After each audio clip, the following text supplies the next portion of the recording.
Hey, are you a business owner, entrepreneur, or professional? If so, we want you to apply to be a featured guest on our show. My name is Adam Torres, and I host the Mission Matters series of podcasts. I've recorded over 3,000 episodes, and we are just getting started. How do you know if you'd be a good guest to be on the show? Well, only one way to find out, and that's to apply, but I'm going to let you in on a little secret. We want guests that have a story to tell, guests with a brand, a product, or a service that can benefit my audience of listeners. If this sounds like you, go to missionmatters.com and click on Be Our Guest to apply. I'd love to talk to you and get to know more about your story. Again, head on over to missionmatters.com and click on Be Our Guest to apply. All right, now let's get into the show. Hey, I'd like to welcome you to another episode of the Mission Matters Business Podcast, your source for all things business. My name is Adam Torres. You can follow me on Instagram at AskAdamTorres. Keep up with my book releases, book tour schedule, signings, all that other good stuff. Always love to connect with you there. And as always, if you'd like to become a co-author of one of my upcoming books, just head on over to the website, missionmatters.com, and click on Become an Author to apply. All right, so I have Itamar Cohen on the line, and he's co-owner and CEO over at Zipit. Itamar, welcome to the show. Thanks, Adam. Thanks for having me. All right, so I love today's topic. So the importance of originality in business and life. I think originality is something that we do not talk enough about. So I think this is going to be a great episode, Itamar. But before we get into what that means, I want to go a little bit further into Zipit, the Zipit story. So tell me a little bit more about why you created the business. Sure. So Zipit's story started basically in 2004 with an idea of an Israeli student. This is the reason for the funny accent that you hear from me, based out of Tel Aviv right now. And Ishai, the student, basically received a mission from his college professor to take a two-dimensional object and transform it into a three-dimensional item that can be mass-produced. So he played with different raw materials. One of them happened to be a zipper. And by creating few manipulations in the sewing of the zipper, he created one long strap zipper that once you zip it, and that's the reason for the name zip it, once you zip it, it becomes a pencil kit or a bag. So that's truly how the idea behind Zipit started. From that, basically, we took the concept and the idea and we started to think, okay, what can we do with it? It's a cool idea, it's a great idea, but hey, how can we monetize it? What do we do with it? And the first station in our search was actually the U.S. market. We wandered in different, aisles of Walmart and Target, and we happened to look at the pencil case and back-to-school aisle. And when we look at the aisle, one thing was very clear. A lot of the products in this aisle talked about innovation, about creativity, but all the products were really dull and boring. There was nothing creative about it. And we said, okay, we have something very, very unique here. How can we sell it, on a mass scale? So we understood that in order to make that product accessible to the mass, we need to convince these mass retailers that they need to carry Zipit. Now, the big challenge was that the product was much more expensive because it's made from a zipper. And that basically was the first thing that we had to overcome. To make a long story short, the first company, the first retailers to give us a stage, to give us the chance was Office Depot back in 2009. And we've been back to school in over 10,000 stores. Sell-through was amazing. And from that, we basically, every year we added more and more retailers up to a point that we today cover about 25,000 stores during back to school. We account for about 10% of the pencil case market. And besides, the U.S. market, we work in about 30 different countries. The second largest market for Zipit is Japan. And, that's what we do now.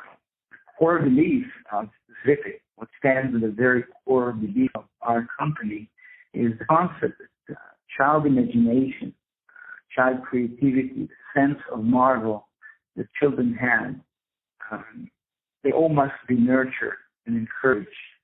So it carries over into adulthood. That's the concept behind it. We try to make each and every product smart, fun, colorful, in order to encourage users to keep that magical, childlike essence alive and keep, no matter how old they are.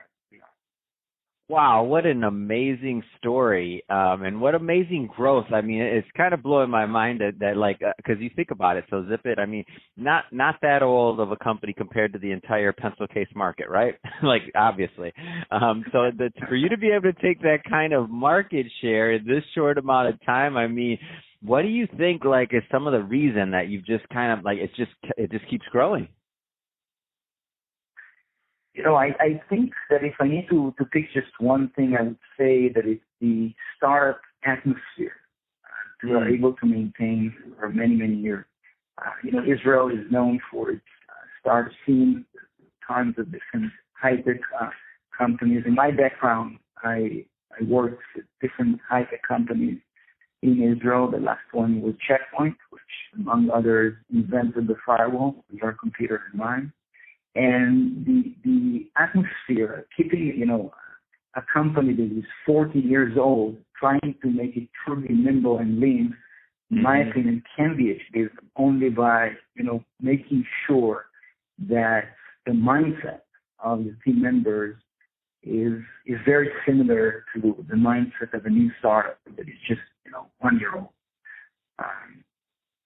I once called it insecure overachievement, as you know, the philosophy. Just make sure that you never feel too secure in your position. Always, you know, constantly check yourself. You know, to speak with your retail buyers, speak with end customers, just to make sure that, you know, we as a company meet their needs, we overachieve actually their expectations. And, you know, even when we celebrate internally victories, it's always a very short celebration and very modest celebration, just to make sure that you're always, you know, very high-tuned and working in the phase and the standards that we set to ourselves, you know, day one.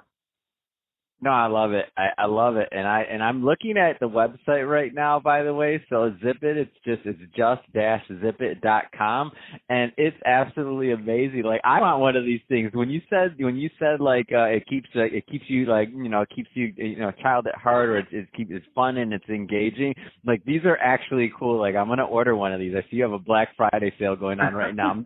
That Black Friday sale won't be going on when this is released, by the way, for the audience, just to be clear. So But so because this takes a little while to edit, but I highly encourage even the adults out there to go check this out, because I'm like, oh, I want one of these too. These are cool. So no, I love it. I mean, I love the product. I love what you're doing, and I can see why it's grown, and the heart behind the company, of course, what you and your team are doing. But I will ask, so, I mean, if you could go back in time, and if you could, you know, really give yourself a couple of tips, because I know you're in a big startup, you know, community, and you know, we all learn from the bumps and the bruises, the ups and the downs. If you could go back and give that young Itamar that's just getting started some advice, what kind of things would you tell him? Ooh, there's many things I would say to young Itamar, but one would be for sure making sure that you keep calibrating your business compass, if you will. Just go very, very deep in a very early stage, and try to answer what I call fundamental questions for every business. Like, what is that you want to achieve, and why do you want to achieve that, and how you think you're going to do that. Now, not always you'll have just one answer, and a lot of times, you know, opportunities might pop up and present themselves, and basically they will present a huge temptation to take a different path. It happens, you know, to every business cycle. Just trying to stay strong and focus while not being too afraid to go back and answer these questions again and again and again, I think is key. So that's maybe one thing. The other tip I would say is make sure you join to your team the best possible people you can. I mean, if there's one thing you can never compromise on, is the quality of your team members. And I've experienced that, I have good stories and I have bad stories. But, try to hire the best people your budget allows. And if your budget doesn't allow it, make sure it does. I mean, it's worth it. Just make sure you have the best people. And that's awesome. The last tip I would say that try very, very hard as a young company to get decisions that are data driven. For sure in what I call the low tech, in the high tech, I think it's almost given. But for low tech business to be data driven, it's very hard. It's not easy, and I think. If you make sure that you have a strong operational and financial systems in place that can provide you with this accurate data in order to get decisions, and try never to assume. That's something that I've learned along the years, that when you assume, it's very dangerous. And if you try to base your decisions on concrete data, concrete information that sometimes can contradict your gut feeling, I think this will really lead you to success. That's awesome. I think that's great advice, Itamar. And as I was looking on the site, I'm like, man, I might have to do the Monster Pouch 3-pack. I mean, the site's just awesome. Everybody needs to go check this out. I'm like, there's a pink one, a blue one. I'm like, oh, I might get my mom one of these things. She'll like it. They're cool. So I think this is good. I think it's great, Itamar, and it really is truly amazing how you've managed to grow the company, stay nimble, and really, as you mentioned, in the low tech.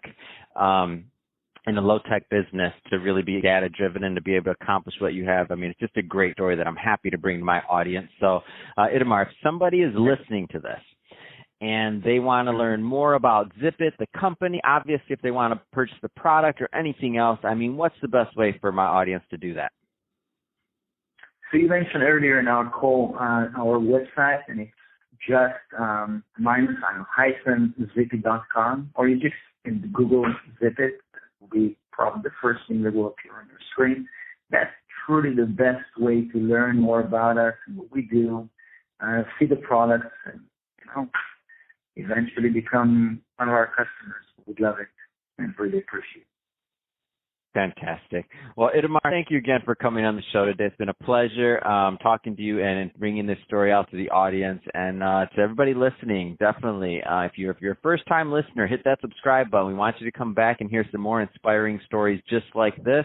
Have some more great guests coming up for you. And if you're watching this on our YouTube channel, Mission Matters Business, hit subscribe on that button there. But more importantly, leave us some comments in the video. Love to know what kind of projects and things that you're working on also. And Itamar, thank you again for coming on the show.